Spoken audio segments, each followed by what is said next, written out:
ನನ್ನ ಹಸವ ಹೊಡ್ಕೊಂಡು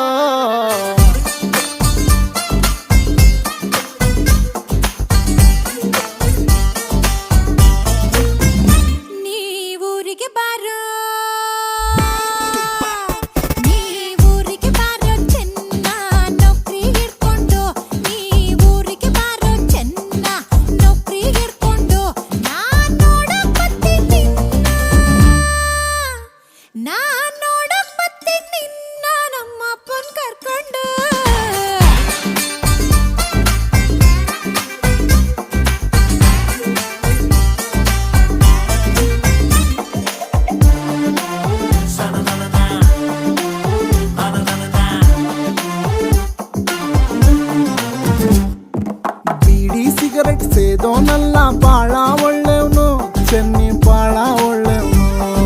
ಬೇರೆ ಹುಡುಗಿರ್ನು